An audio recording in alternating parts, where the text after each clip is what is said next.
middle. And his guys are going to get the football at the 37-yard line. And not a good omen there. His first throw of the afternoon intercepted. And I know what the fans are thinking right now. I hope there's not negative thoughts in his head going forward since that's his first throw of the game. But one of the things I remember about him coming out of school is he's able to wipe things away pretty easily and move on. Gurley. And they'll get 8 out of this before being stopped at the 28. A nice run here early on. It doesn't take a great play caller to realize you want to establish a guy of his caliber with runs like this early because they'll pay dividends as the game progresses. 76, tell him. 76. 76.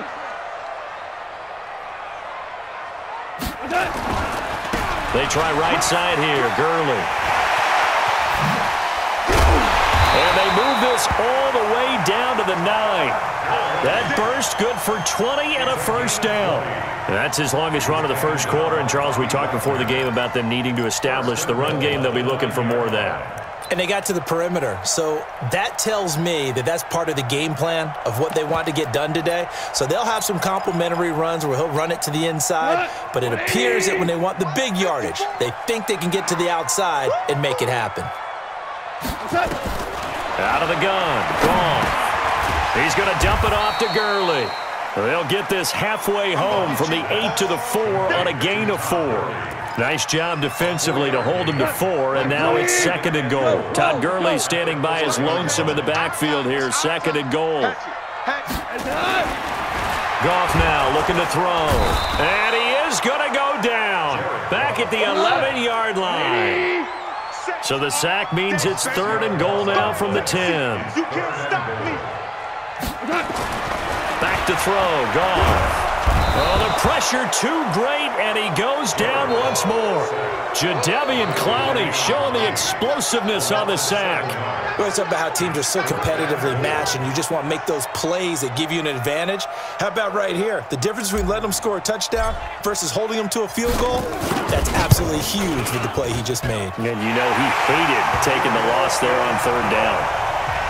So the drive stalls out inside the 15-yard line, but they do get 3.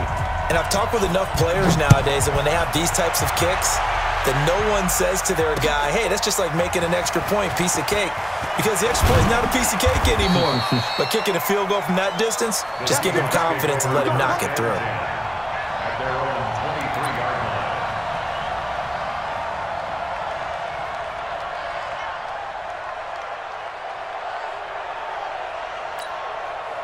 Coming to the line here to begin their next drive, the Seahawks offense. They threw an interception the first time they had the football, only gave up 3 points off of that, so it shouldn't be a difficult hole to overcome. It really shouldn't, as long as they're not listening to the chatter coming from the other side, because when you throw a pick, look, I know defensive backs, they have a tendency to be a little bit loud after they take one away.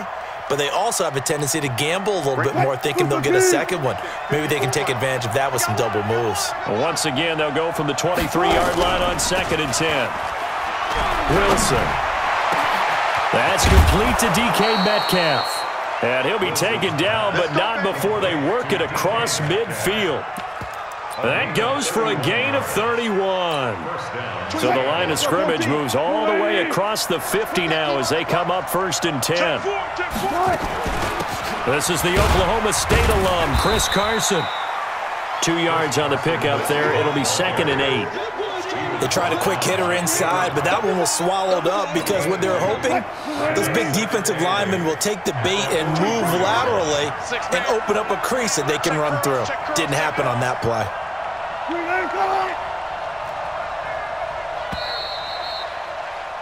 3-0 after 1 on EA Sports.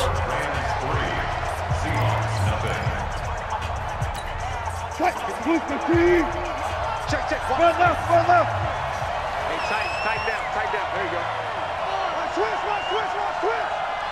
Mike's 54. A 2nd down carry for Procise. And some nice running going to get him down close to a 1st down at the Rams 36. And that looked like some pretty easy yardage there right up the gut. And he's a guy that has some height to him. So when you don't have to drop a shoulder or create or get through contact or trash, makes it a lot easier to stay upright, see the field, and make a run as we just saw there.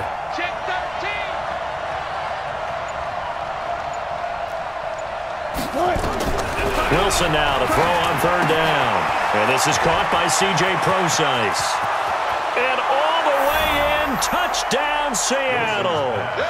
C.J. Procise, 36 yards in the lead.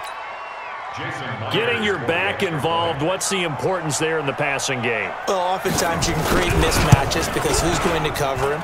And you get him into space, which is where he likes to operate with the ball in his hands. Oftentimes makes people miss, gets that run after the catch, and off he goes. And into the end zone. And after the touchdown, here's Myers to boot it away. That'll be taken in the end zone.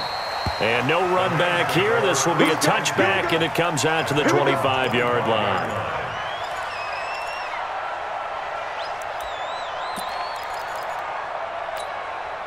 The L.A. offense ready to go for their next drive. And after the field goal last time, we'll see what they can get here. And at least they got points out of the last drive, Charles. I never met an offensive coach that didn't want to drive to end with a kick. Most of them wanted to end with a PAT, right? In this case, a field goal, they'll take it. Way better than the alternative, which is a punt. Yeah, but you've met fan bases that wanted that, that weren't happy with that field goal. I haven't met a fan base yet that wants to drive to end with a kick, other than the extra point. That's it. And he is down deep into Seattle territory. A big play there, Goff to Cup, 58 yards.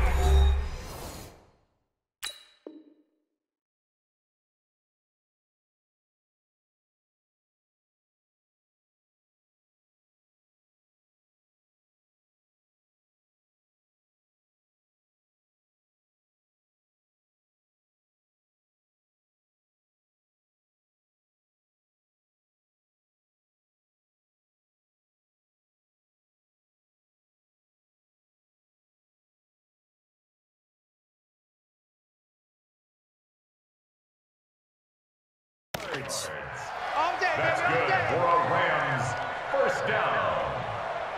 1st and 10 at the 13-yard line.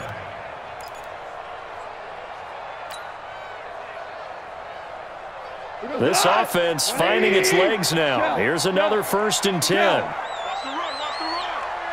Check.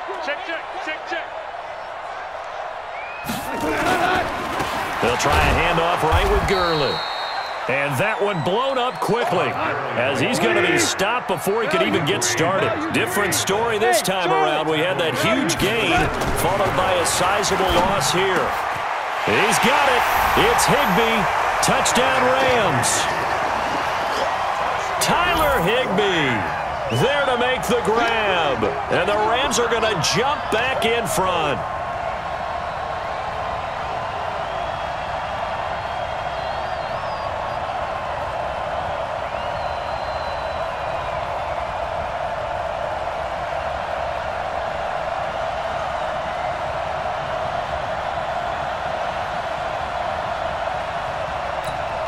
Now Greg Zuerlein on for the extra point. And it's through, and that makes the lead 10-7.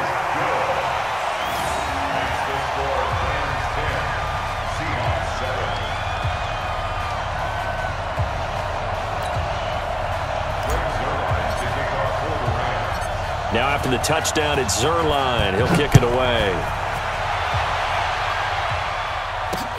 This will be taken in at the 1. And he'll get across the 20 before he's brought down at about the 23-yard line.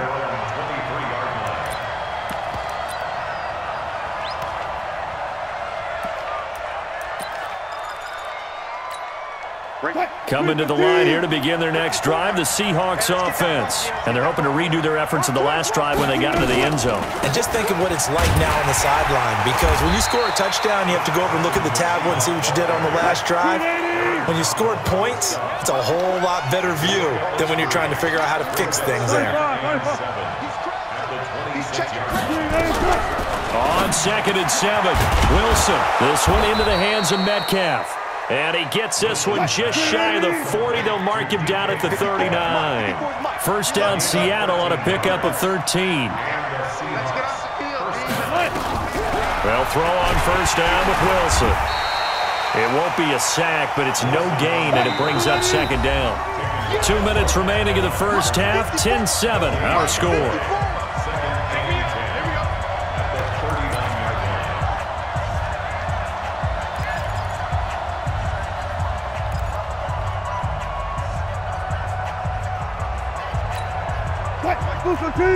Fans, a reminder, I have a note card here that says ad-lib halftime previews, so I guess let's do just that as we'll hand things over to Jonathan Coachman in Orlando.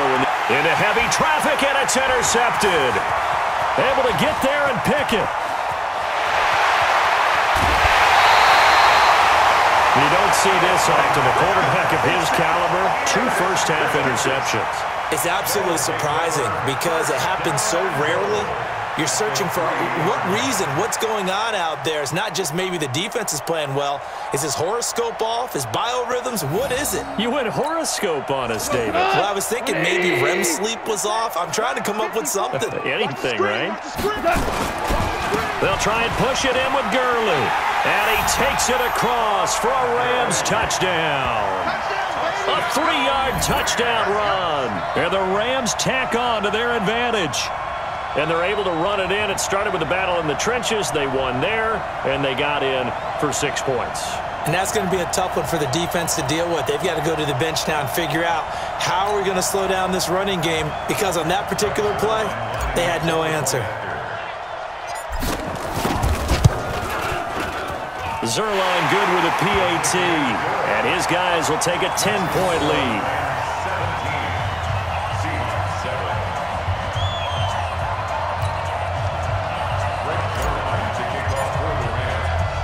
Now after the touchdown, it's Zerline. He'll kick it away.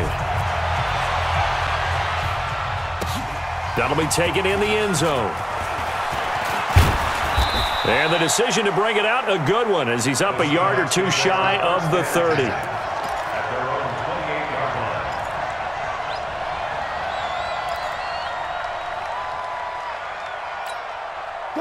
Coming to the line here to begin their next drive, the Seahawks offense. They find themselves down 17-7 as they start this drive, 1st and 10.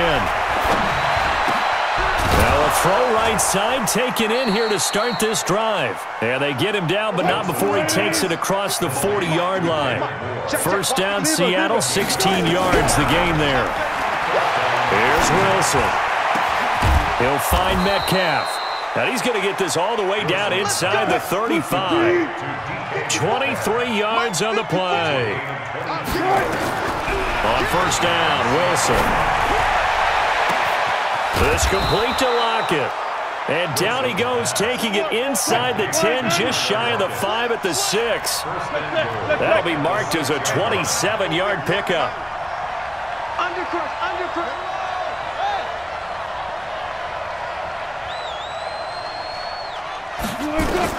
Again, Wilson. And Wilson's going to be intercepted a 3rd time. A great read, and it's picked off. He's at the 50. He's at the 40. Past the 20. And he's given his guys a shot for late points as they will take over in range for a field goal or maybe more. Intercepted. The Rams take over 1st and 10 at the 20-yard line.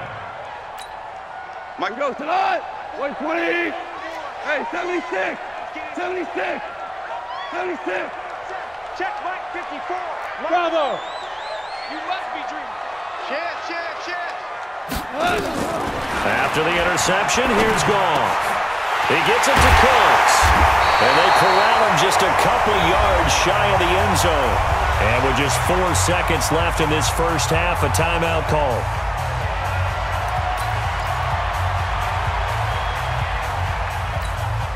Not time enough for a play and then a timeout, you wouldn't think. So with 4 seconds left, they're going for it. A final shot before break here. Goff. And he's going to take this one in for a Rams touchdown. Gerald Everett in the final seconds of the first half. And the Rams tack on to their advantage.